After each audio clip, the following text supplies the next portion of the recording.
कि अभी अभी बारिश हुई है जो अनसीजनल बारिश है और उसके वजह से भी फार्मर्स के ऊपर प्रभाव पड़ी है, तो बहुत ही ध्यान देना चाहिए। तो क्रॉप डाइवर्सिफिकेशन होना है पंजाब में और गवर्नमेंट इसको सपोर्ट करनी चाहिए। और डेजर्टिफिकेशन कैसे हम रोक सकें, क्योंकि अब तो पंजाब में ग्रीनरी ही नहीं है, तो अगर फॉरेस्ट नहीं है तो ਬਾਰਿਸ਼ ਨਹੀਂ ਹੋਗੀ। तो इसलिए ਫੋਰੈਸਟ के ऊपर भी स्टेट को काम करनी चाहिए। ਅੱਜ ਅਸੀਂ ਗੱਲ ਕਰਾਂਗੇ ਪੰਜਾਬ ਦੇ ਵਾਤਾਵਰਣ ਦੇ ਉੱਤੇ। ਗਰਮੀ ਬਹੁਤ ਜ਼ਿਆਦਾ ਵੱਧਦੀ ਹੈ ਤਾਂ ਗਰਮੀ ਨਾਲ ਕਿਸ ਤਰ੍ਹਾਂ ਦਾ ਨੁਕਸਾਨ ਹੁੰਦਾ ਵਾ, ਖੇਤੀਬਾੜੀ ਸੂਬਾ ਹੈਗਾ ਪੰਜਾਬ, ਆਮ ਜੀਵਨ ਦੇ ਉੱਤੇ ਕਿਸ ਤਰ੍ਹਾਂ ਨੁਕਸਾਨ ਹੁੰਦਾ ਵਾ, ਪੂਰੀ ਗੱਲਬਾਤ ਕਰਾਂਗੇ। ਮੇਰੇ ਨਾਲ ਵਿਨੀਤਾ ਗੋਪਾਲ ਜੀ ਮੌਜੂਦ ਨੇ ਜੋ ਕਿ ਸਮਾਜ ਸੇਵੀ ਨੇ। ਗੱਲਬਾਤ ਕਰ ਲੈਂਦੇ ਆ, ਇੱਕ NGO ਵੀ ਚਲਾ ਰਹੇ ਨੇ। ਵਿਨੀਤਾ ਜੀ, ਕਿਸ ਤਰ੍ਹਾਂ ਦੇਖਦੇ ਹੋ ਪੰਜਾਬ ਦਾ ਜੋ ਵਾਤਾਵਰਨ, ਗਰਮੀ ਪੰਜਾਬ 'ਚ ਬਹੁਤ ਜ਼ਿਆਦਾ ਹੁੰਦੀ ਆ, ਖੇਤੀਬਾੜੀ ਸੂਬਾ ਵਾ ਪੰਜਾਬ, ਬਹੁਤ ਵੱਡਾ ਨੁਕਸਾਨ ਹੁੰਦਾ ਇਸ ਗਰਮੀ ਕਾਰਨ, ਕਿਸ ਤਰ੍ਹਾਂ ਦੇਖਦੇ ਹੋ ਇਸ ਪੂਰੇ ਵਾਤਾਵਰਨ ਨੂੰ? जी धन्यवाद। ये जो ग्लोबल वार्मिंग बोलते हैं और उस ग्लोबल वार्मिंग से जो पर्यावरण में बदलाव आ रही है, जो जलवायु परिवर्तन के नाम से लोग बोलते हैं, तो वो पंजाब को भी बहुत ही पंजाब के ऊपर बहुत असर पड़ेगा, फार्मर्स के ऊपर बहुत असर पड़ेगा। और ये इसलिए है क्योंकि गर्मी जब बढ़ती है तो एक तो चीज़ आपकी सॉइल हेल्थ का जो प्रभाव उस पे होगा। हीट जब होती है तो पानी सॉइल में कम हो जाता है। और ये भी आप देख सकते हैं कि अभी अभी बारिश हुई है जो अनसीजनल बारिश है और उसके वजह से भी फार्मर्स के ऊपर प्रभाव पड़ी है। तो पंजाब जब सोचती है आगे के लिए तो एक क्लाइमेट लेंस को लेके सोचना चाहिए, पानी के ऊपर बहुत ही ध्यान देना चाहिए।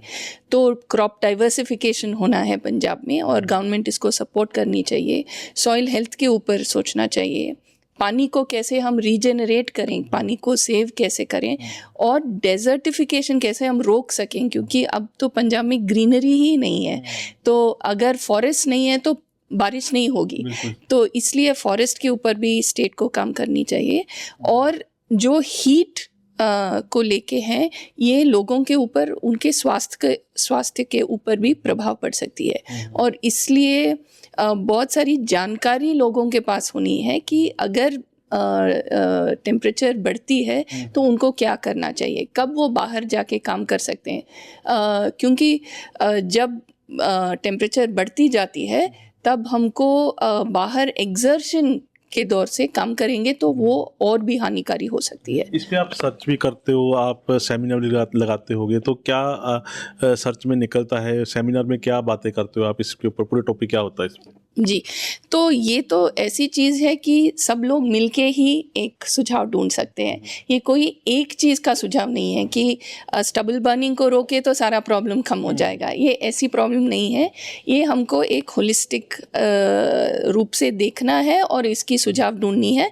तो हमारे जो कन्वीनिंग्स करते हैं ये अलग अलग लोगों को आगे लेके आते हैं। एकेडमिक को, जैसे पंजाब एग्रीकल्चर यूनिवर्सिटी से लोग हैं, जो लोग काम कर रही हैं, जो लोग खेती कर रहे हैं, सबको लेके आके सुझाव ढूंढते हैं और ये सुझाव कैसे हम आगे लेके जा सकते हैं वो हम उसके पे क्या कोई बात होती है, राब्ता होता है कि इस पे क्या किया जाए, पंजाब का जो वातावरण है उसको साफ करने के लिए हम क्या कर सकते हैं आगे? जी, सरकार के साथ ज़रूर बात करनी चाहिए क्योंकि सरकार ही स्केल पे काम कर सकती है।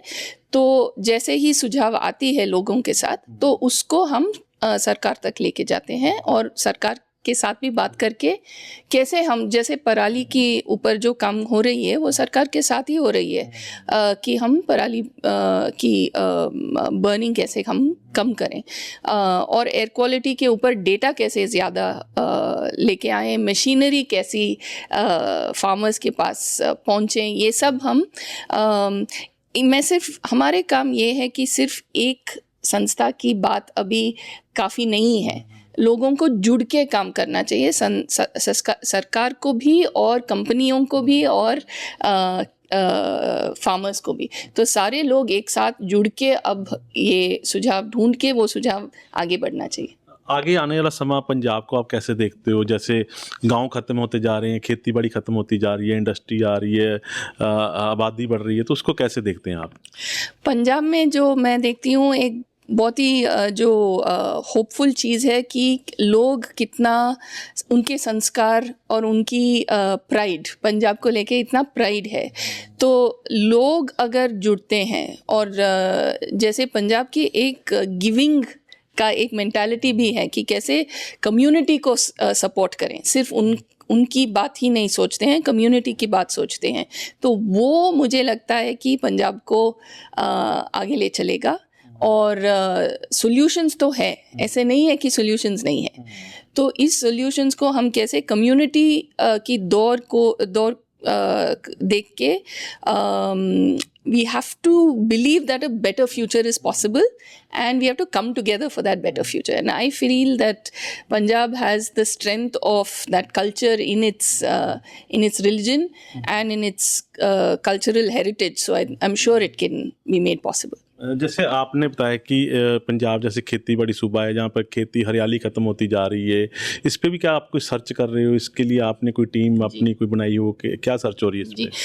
तो ग्रीन रेवोल्यूशन भी पंजाब में शुरू हुआ, तो अब ये जो नई रेवोल्यूशन चाहिए हमको एग्रीकल्चर में, रीजेनरेटिव एग्रीकल्चर या क्लाइमेट रेजिलिएंट एग्रीकल्चर, जो भी हम बुलाएंगे उसको, तो वो भी पंजाब में शुरू हो सकता है। लेकिन उसके लिए सुझाव है, लेकिन जैसे मैं बता रही हूँ, सबको एक साथ आके एक वॉइस में हमको सरकार के पास लेके जाना है ये सुझाव, और सरकार के साथ काम करके ये सुझाव हमको इम्प्लीमेंट करना चाहिए। और अब समय नहीं है बात करने की, समय है काम करने की। पंजाब का जैसे वातावरण, मैंने शुरू में कहा था कि वातावरण खराब होता जा रहा है, इसके लिए जिम्मेवार आप किसको समझते हो? आपने कुछ सर्च किया इस पे, जिम्मेवार कौन है इस पे? जिम्मेवार तो बहुत सारी चीज़ें हैं, जो पॉलिसी, जो बहुत ही इंटेंसिव एग्रीकल्चर का जो पॉलिसीज़ रहे, तो वो भी जिम्मेदार है जो हो रही है पंजाब में। तो बहुत ही इंटेंसिव एग्रीकल्चर के साथ साथ पानी का भी वाटर टेबल कम हो गया है, पोल्यूशन ज़्यादा हो गया है, लेकिन अब सब लोग मानते हैं कि ठीक है, वो अब सही नहीं था। अब तो बदलाव के सोच में सब लोग आ गए हैं, लेकिन अब तो टाइम उतना समय नहीं है, तो इसलिए बहुत ही अर्जेंट है कि बहुत ही जल्द से जल्द काम करनी चाहिए। तो यही अभी यही मुश्किल बात है कि हम कितने जल्दी बदलाव लेके आ सकते हैं। इस वीडियो के जरिए क्या मैसेज देना चाहेंगे पंजाब के लोगों को आप? मुझे तो पंजाब आने में बहुत ही मज़ेदार लगती है, और पंजाब में एक बहुत ही स्ट्रॉन्ग लाइवली स्पिरिट है। तो पंजाब की स्पिरिट मैं मानती हूँ कि सॉल्यूशन वाली स्पिरिट है, जॉय वाली स्पिरिट है। तो मुझे बहुत ही होपफुल हूँ कि यहाँ से एक नया रेवोल्यूशन शुरुआत की पॉसिबिलिटी है। बिल्कुल विनीता गोपाला जिन्होंने ਅਸੀਂ ਗੱਲਬਾਤ ਕੀਤੀ ਆ, ਤਾਂ ਇਸ ਵੀਡੀਓ ਨੂੰ ਜ਼ਿਆਦਾ ਤੋਂ ਜ਼ਿਆਦਾ ਸ਼ੇਅਰ ਕਰਿਓ ਤਾਂ ਕਿ ਹੋਰਾਂ ਲੋਕਾਂ ਤੱਕ ਇਹ ਮੈਸੇਜ ਜਿਹੜਾ ਪਹੁੰਚ ਸਕੇ।